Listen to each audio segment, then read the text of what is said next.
Hi friends, welcome to PDR news. ఈరోజు మనం morning ఎడిషన్లో వివిధ వార్తాపత్రికల్లో ప్రచురితమైన ప్రధాన అంశాలని ఒకసారి చూద్దాం. ముందుగా ఈనాడు దినపత్రిక వెళ్తే, ఈనాడు తెలంగాణ బనకచెర్ల కేసీఆర్ పాపమే, 2016 నాటి ఎపెక్స్ కౌన్సిల్లో ఆయన వ్యాఖ్యలతోనే బీజం, జగన్తో భేటీలోనూ నీటి తరలింపును ప్రోత్సహించారు. ఏపీ ప్రయత్నాలపై మేం తక్షణమే అప్రమత్తమయ్యాం. రాష్ట్ర ప్రయోజనాల కోసం న్యాయ రాజకీయ పోరాటం, అందరం వెళ్ళి ప్రధానిని కలుస్తాం. గోదావరిలో 1000, కృష్ణాలో 500 టీఎంసీల వినియోగాన్ని చంద్రబాబు తెలంగాణకు ఎన్ఓసి ఇవ్వాలి. సో ఏదైతే మనం నిన్న చర్చించుకున్నామో బనకచెర్ల ప్రాజెక్టు గురించి, అదే అంశం ఈరోజు కూడా ఈనాడు దినపత్రికలో ప్రచురితం జరిగింది. దాని గురించి నిన్న మీటింగ్ జరిగింది. ఆ మీటింగ్లో ఏవే అంశాలు డిస్కస్ చేశారంటే, ఏపీ బనకచెర్ల పాపం కేసీఆర్దే. ఇక్కడ మెయిన్ హెడ్డింగ్ ఏంటంటే బనకచెర్ల కేసీఆర్ పాపమే, 2016 నాటి ఎపెక్స్ కౌన్సిల్లో ఆయన వ్యాఖ్యలతో బీజం, జగన్తో భేటీలోనూ నీటి తరలింపును ప్రోత్సహించారు. ఏపీ ప్రయత్నాలపై మేం తక్షణం అప్రమత్తమయ్యాం. రాష్ట్ర ప్రయోజనాల కోసం న్యాయ రాజకీయ పోరాటం, అందరం వెళ్ళి ప్రధానిని కలుస్తాం. గోదావరిలో 1000, కృష్ణాలో 5 టీఎంసీల వినియోగాన్ని చంద్రబాబు తెలంగాణకు ఎన్ఓసి ఇవ్వాలి. సో మనం ఇక్కడైతే మనం బనకచెర్ల ప్రాజెక్ట్ గురించి చూస్తున్నాం. ప్రధాన అంశం ముందుగా దీంట్లో ఏమేమి డిస్కషన్ చేశారంటే, ఏపీ ప్రయత్నాలపై మేము తక్షణమే అప్రమత్తమయ్యాం. అందరం వెళ్ళి ప్రధానిని కలుస్తాం. గోదావరి 1000, కృష్ణాలో 500 టీఎంసీల వినియోగాన్ని చంద్రబాబు తెలంగాణకు ఎన్ఓసి ఇవ్వాలని ఇక్కడ ఈ వార్తలో మనం చూస్తున్నాం. అలాగే మనం అలా చేస్తే ఏపీలో ఎన్ని ప్రాజెక్టులైనా కట్టుకోవచ్చు. అఖిలపక్ష భేటీ అనంతరం సీఎం రేవంత్ రెడ్డి వ్యాఖ్యానించారు. ఏదైతే బనకచెర్ల ప్రాజెక్టు గురించి నిన్నైతే మీటింగ్ జరిగింది, అందులో వివిధ అంశాల గురించి అక్కడ చర్చించడం జరిగింది. అందరూ కలిసి ప్రధానిని కలుస్తామని అక్కడ చర్చించారు. అదేవిధంగా ఏపీ చేపట్టిన గోదావరి బనకచెర్ల ప్రాజెక్టుకు కేసీఆర్ హయాంలోనే బీజం పడిందని, ఆనాడు పలుమార్లు ఆయన చేసిన వ్యాఖ్యలే ఇందుకు నిదర్శనం. తెలంగాణ ప్రయోజనాల విషయంలో మేము రాజీ పడేది లేదని సీఎం రేవంత్ రెడ్డి ఇక్కడ ఈ మీటింగ్లో స్పష్టం చేశారు. నెక్స్ట్ మన ఇంకో వార్తకు వెళ్దాం. ఇక్కడ ప్రధానికి సంబంధించిన వార్త, భారత్ పాక్ ఒప్పందంలో మీ ప్రమేయం లేదు, అది ద్వైపాక్షిక కాల్పుల విరమణే, ట్రంప్కు తేల్చి చెప్పిన మోదీ. సో ఏదైతే వార్ జరిగిందో ఇండియా పాకిస్తాన్ పహల్గామ్ దాడి అనంతరం ఏదైతే యుద్ధం జరిగిందో దానికి సంబంధించిన వార్త చూస్తాం. అది ద్వైపాక్షిక కాల్పుల విరమణే, ట్రంప్కు తేల్చి చెప్పిన మోదీ. అమెరికా అధ్యక్షుడితో ఫోన్లో మాట్లాడిన ప్రధాని, అయినా పాత పాటే పాడిన ట్రంప్. ఉగ్రవాదంపై ద్వంద్వ వైఖరి ఉండకూడదన్న మోదీ. పాకిస్తాన్పై చర్యలు తీసుకోవాలని ప్రపంచ దేశాలు పిలుపు. G7 దేశాధినేతలతో భేటీ. కెనడాలో సంబంధాలు పునరుద్ధరణకు నిర్ణయం. ఇక్కడ మనం ప్రధాని మోదీ గురించి ఇక్కడ మనం చూస్తున్నాం. ఇక్కడ ఇండియా పాకిస్తాన్ ఏదైతే యుద్ధం జరిగిందో అది ద్వైపాక్షిక కాల్పులే అని తేల్చి చెప్పేశారు. ఇందులో ట్రంప్ ప్రమేయం ఏది లేదు. దానికి సంబంధించిన వార్త చూస్తున్నాం. నెక్స్ట్ వార్తకు మనం వెళ్దాం.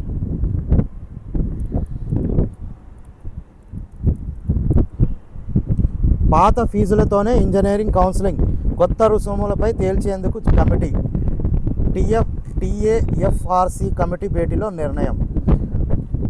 సో ఏదైతే ఇంజనీరింగ్ ఫీజు గురించి మనం వార్త చూస్తున్నాం, పాత ఫీజులే కొనసాగించాలని ఇక్కడ నిర్ణయం తీసుకున్నాడు.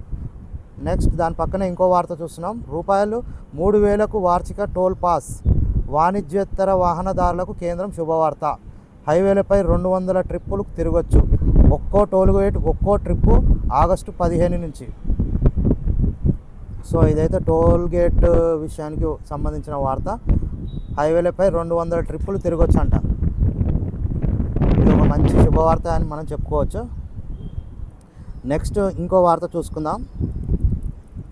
మావోయిస్టులు మరో కీలక నేత Gajarla Ravi encounter. AOG special zonal committee సభ్యురాలు చలపతి భార్య అరుణ కూడా రవి రక్షణ దళం సభ్యురాలు సైతం మృత్యువాత. ఏపీలో రంపచోడవరం అటవీ ప్రాంతంలో ఘటన. వరంగల్ రంపచోడవరం మావోయిస్ట్ పార్టీకి మరో కోలుకోలేని ఎదురు దెబ్బ తగిలింది. ఆంధ్రప్రదేశ్లో అల్లూరి సీతారామరాజు జిల్లా రంపచోడవరం మండలంలో నిన్నైతే కాల్పులు జరిగాయి. ఆ కాల్పుల్లో ఇద్దరు ప్రధాన అనుచరులు అయితే చనిపోయారు. గాజర్ల రవి, అరుణ వీళ్ళిద్దరు కూడా ఈ యొక్క కాల్పుల్లో నిన్న మరణించడం జరిగింది. ఇంకో వార్త చూస్తున్నాం మనం ఇక్కడ బనకచెర్ల ప్రాజెక్టు గురించే. ఏ రాష్ట్రానికి అన్యాయం జరగకుండా బనకచెర్లపై నిర్ణయం. ఈ మేరకు జలశక్తి మంత్రి సిఆర్ పాటిల్ భరోసా ఇచ్చారు. కిషన్ రెడ్డి దీన్ని వెల్లడించారు. సో బనకచెర్ల ప్రాజెక్టుపై ఏ రాష్ట్రానికి అన్యాయం జరగకుండా హామీ అయితే ఇవ్వడం జరిగింది. కేంద్ర జలశక్తి మంత్రి సిఆర్ పాటిల్కు పుష్పగుచ్చం అందిస్తున్న కిషన్ రెడ్డి. సో బనకచెర్ల ప్రాజెక్టు గురించి ఇంకో ఆర్టికల్ రాశారు. ఇక్కడ కిషన్ రెడ్డితో కేంద్ర జలశక్తి మంత్రి సిఆర్ పాటిల్కు పుష్పగుచ్చం అందిస్తున్న దృశ్యం మనం చూస్తున్నాం. సో ఇది ఈనాడు దినపత్రికలో ప్రధాన అంశాలు. సో ఇంకోటి, ముప్పు తప్పేదేలా. నగరాలు పట్టణాలు వానాకాలం గుబులు. లోతట్టు ప్రాంతాలకు ముంచెత్తుతున్న నాలాలు. వానాకాలం వచ్చిందంటే చాలు రాష్ట్రంలో పలు నగరాలు పట్టణాల్లో అనేక కాలనీల ప్రజలు ముంపు భయంతో వణికిపోతుంటారు. నాలాలు కాలువలు పొంగి పొర్లుతుండడంతో ఆయా ప్రాంతాల ముప్పు బారిన పడుతున్నాయి. వరంగల్, కరీంనగర్, నిజామాబాద్, ఖమ్మం కార్పొరేషన్లు పలు పురపాలిక పరిస్థితులు దారుణంగా ఉంటుంది. నాలాల్లో పూడిక తీయకపోవడంతో వాటితో తగిన విధంగా విస్తరించకపోవడం, సరైన నిర్వహణ పర్యవేక్షణ లేమితో వర్షాలు కురిసినప్పుడు వాటిలో నీళ్లు పొంగి ప్రవహిస్తున్నాయి. ఈ క్రమంలో పలు ప్రాంతాల్లో ముంపుకు గురవుతున్నాయి. సో ఏదైతే వర్షాకాలం రాగానే మనం చూస్తూ ఉంటాం, ఇక్కడ నీరు చేరి మొత్తం మురికి అంతా చేరుకొని ముప్పు తప్పేదలా అన్న వార్త మనం చూస్తున్నాం. ఇది వరంగల్లో బొద్దివాగు నాల. నగర శివార్లో సుమారు 20 చెరువులు మత్తడి నీళ్ళన్నీ ఇందులోకి వస్తాయి. 2021లో భారీ వర్షాలకు ఈ నాల పొంగి 200 కాలనీలు నీట మునిగాయి. గత ఏడాది సెప్టెంబర్లోనూ 25 కాలనీలు ముప్పునకు గురయ్యాయి. ఈ నాలా విస్తరణకు రూపాయలు 158 కోట్లతో అంచనాలు రూపొందించి 2022లో శంకుస్థాపన చేశారు. టెండర్ పూర్తయిన పనులు ప్రారంభం కాలేదు. కొత్త ప్రభుత్వం వచ్చాక డిజైన్ మార్చడంతో పాటు మరింత విస్తరించేందుకు అంతే అంచనాలతో ప్రతిపాదనలు రూపొందించారు. గత ఏడాది పనులకు శంకుస్థాపన చేశారు. త్వరిగతిన పనులు పూర్తి చేయాలని స్థానికులు కోరుతున్నారు. సో ఏదైతే వరంగల్ మనం ఈ యొక్క వరంగల్ సంబంధించిన వార్త అయితే మనం చూస్తున్నాం. అక్కడ మొత్తం నాలా అన్ని మునిగిపోయి చెత్త చెదారంతో కంపుగా తయారైన దృశ్యాన్ని అయితే ఇక్కడ వార్తలో చూపిస్తున్నారు. నెక్స్ట్ మనం ఆంధ్రప్రదేశ్ ఈనాడు దినపత్రికలో ఏ ప్రధాన అంశాలు ఉన్నాయో ఒకసారి మనం చూసుకుందాం.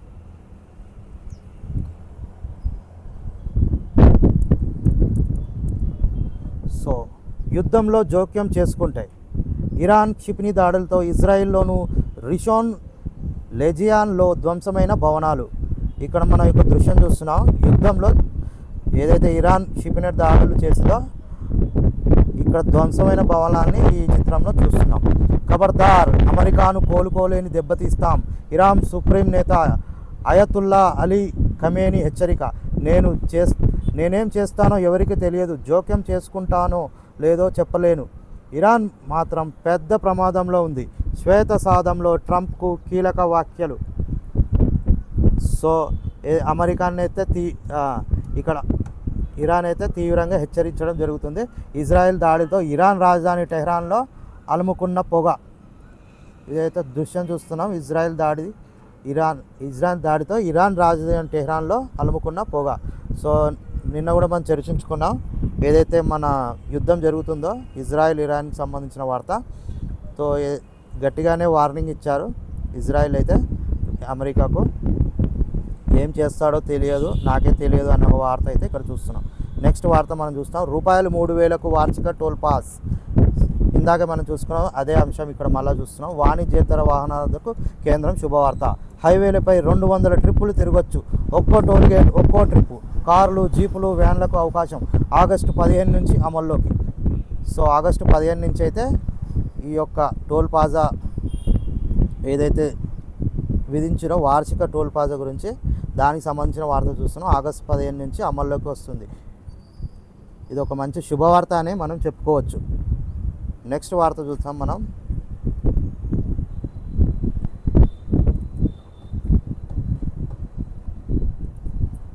ఇందాక చూసుకున్నాం, భారత్ పాక్ ఒప్పందం మీ ప్రమేయం లేదు, అది ద్వైపాక్షిక కాల్పుల విరమని ట్రంప్కు తేల్చి చెప్పిన మోదీ.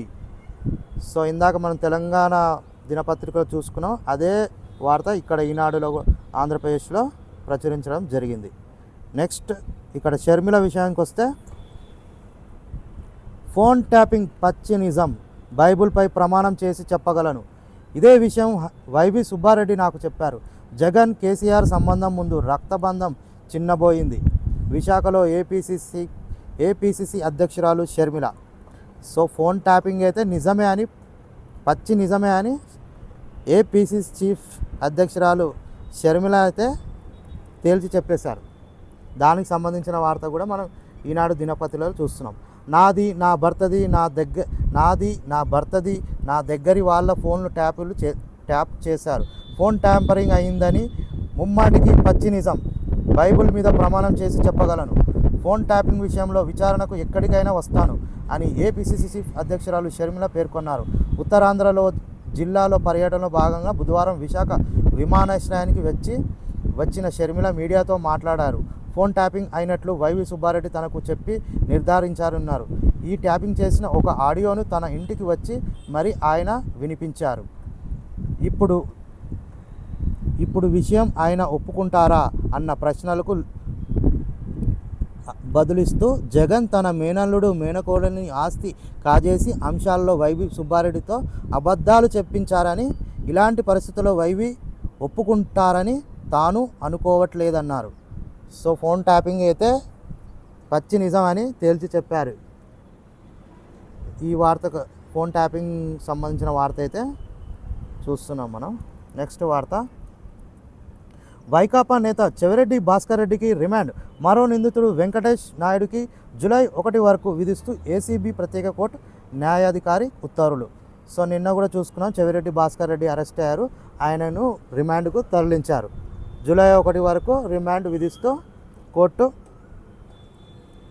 ఆదేశించింది. నెక్స్ట్ వార్త చూసుకుందాం. కబుర్ల దేవతకు బాల సాహిత్య పురస్కారం, మైరావణకు యువ సాహిత్య పురస్కారం, రచయితల గంగిశెట్టి శివకుమార్ ప్రసాద్ నూరి. కబుర్ల దేవతకు బాల సాహిత్య పురస్కారం అయితే అందించారు. దానికి సంబంధించిన వార్త అయితే మనం చూస్తున్నాం. బనకచెర్ల ప్రాజెక్టుకు కేసీఆర్ పాపమే, 2016లో ఎపెక్స్ కౌన్సిల్లో ఆయన వ్యాఖ్యలతో బీజం తర్వాత జగన్తో సమావేశంలోనూ ప్రోత్సహించారు. ఏపీ ప్రయత్నాలపై మేం అప్రమత్తమయ్యాం. అఖిలపక్ష భేటీ అనంతరం తెలంగాణ సీఎం రేవంత్ రెడ్డి. ఏదైతే బనకచెర్ల ప్రాజెక్టు ఇందాకే మనం డిస్కస్ చేసాం, దానికి సంబంధించిన వార్త ఈనాడు ఆంధ్రప్రదేశ్లో కూడా ప్రచురించడం జరిగింది. నెక్స్ట్ వార్త చూసుకుందాం మనం. అదే సేమ్, మావోయిస్టుల మరో కీలక నేత Gajarla Ravi encounter, AOB special zonal committee సభ్యురాలు చలపతి భార్య అరుణ, రవి రక్షణ దళం సభ్యురాలు అంజు మృత్యువాత, రంపచోడవరం అడవిలో ఘటన. ఏదైతే మావోయిస్టుల దాడుల్లో గాజర్ల రవి, అరుణ, అంజు అయితే మృతి చెందడం జరిగింది. దీనికి సంబంధించిన వార్త మరోసారి మనం చూస్తున్నాం. నెక్స్ట్ వార్త చూసుకుందాం. కర్నూలులో హైకోర్టు బెంచ్ ఏర్పాటుకు సహకరించండి, హోంమంత్రి అమిత్ షాకు శ్రీవారి ప్రతిమను అందిస్తున్న మంత్రి లోకేష్. కేంద్ర మంత్రి అర్జున్ రామ్ మేఘ్వాల్తో భేటీ అయిన లోకేష్, చిత్రంలో కేంద్ర మంత్రి పెమ్మసాని. సో కర్నూలులో హైకోర్టు బెంచ్ ఏర్పాటు చేయాలని అమిత్ షాకి అయితే విన్నవించుకున్నారు లోకేష్ గారు. ఏపీ మంత్రి లోకేష్ సహకరించండి, కేంద్ర న్యాయశాఖ మరింత మంత్రి అర్జున్ రామ్ మేఘ్వాల్కు మంత్రి లోకేష్ వినతి. ఉపరాష్ట్రపతి జగదీష్ ధన్ఖడ్ హోంమంత్రి అమిత్ షాలతో భేటీ. సో ఉపరాష్ట్రపతి జగదీప్ ధన్కడ్, హోంమంత్రి అమిత్ షాతో కూడా ఏపీ మంత్రి లోకేష్ అయితే కలిశారు. హైకోర్టు బెంచ్ అయితే ఏర్పాటు గురించి దీనిలో డిస్కస్ చేశారు. నెక్స్ట్ వార్త మనం చూసుకుందాం. జగన్కి సంబంధించిన మాజీ సీఎం జగన్ సంబంధించిన వార్త. పోలీసులు ఒక్కొక్కడికి సినిమా చూపిస్తాం, చంద్రబాబు పాల ఎంతకాలం నడవదు, 3-4 ఏళ్ళు మా ప్రభుత్వం వస్తుంది, 3-4 ఏళ్లలో మా ప్రభుత్వం వస్తుంది, రెంటపాలలో జగన్. సో ఏదైతే నిన్న ర్యాలీ జరిగిందో రెంటపాలలో, అందులో భాగంగా మీడియాతో ఈ వ్యాఖ్యలు అయితే చేశారు మాజీ సీఎం జగన్. పోలీస్ శాఖలో అందరూ కాదు, కొందరున్నారు, వారికి చెబుతున్నా, ఎల్లకాలం చంద్రబాబు అధికారంలో ఉండరు, మరో 3-4 ఏళ్లలో మా ప్రభుత్వం వస్తుంది, ఒక్కొక్కడికి సినిమా చూపిస్తా అని మాజీ సీఎం జగన్ మరోసారి పోలీసులను హెచ్చరించారు. రెడ్ బుక్ రాజ్యాంగం అమలుతో రాష్ట్రంలో ఎంతటి దారుణమైన పరిస్థితులు ఉన్నాయనేందుకు నిదర్శనం ఒక్కొక్క సత్తెనపల్లి నియోజకవర్గ పరిధిలోనూ నాగమల్లేశ్వరరావు ఆత్మహత్య, లక్ష్మీనారాయణ ఆత్మహత్యనం అని అన్నారు. సత్తెనపల్లి మండలం రెంటపాలలో గతంలో ఆత్మహత్య చేసుకున్న ఉప సర్పంచ్ నాగమల్లేశ్వరరావు కుటుంబాన్ని పరామర్శించేందుకు జగన్ బుధవారం రెంటపాలకు వచ్చారు. అక్కడే మీడియాతో మాట్లాడారు. అంతకుముందు నాగమల్లేశ్వరరావు విగ్రహాన్ని ఆవిష్కరించారు. ఏదైతే నిన్న రెంటపాలలో ర్యాలీ అయితే జరిగిందో అందులో భాగంగా మీడియాతో మాట్లాడుతూ పోలీసులకు చుక్కలు చూపిస్తామని మాజీ సీఎం జగన్ అయితే ఇక్కడ వ్యాఖ్యానించడం జరిగింది. సో దానికి సంబంధించిన వార్త. సో ఫ్రెండ్స్, ఇది మార్నింగ్ ఎడిషన్. చూస్తూనే ఉండండి పీడిఆర్ న్యూస్. అలాగే అందరికీ విజ్ఞప్తి, పీడిఆర్ న్యూస్, పీడిఆర్ భక్తి, పీడిఆర్ జబర్దస్త్ ఛానల్ని సబ్స్క్రైబ్ చేయండి. అందరూ ఆశీర్వదించండి, లైక్ చేయండి, షేర్ చేయండి. మరిన్ని వీడియోస్ మీకు అప్లోడ్ చేయడం జరుగుతుంది. మంచి మంచి విషయాలు ఇందులో మనం అప్లోడ్ చేయడం జరుగుతుంది. Please subscribe my channel. నమస్తే.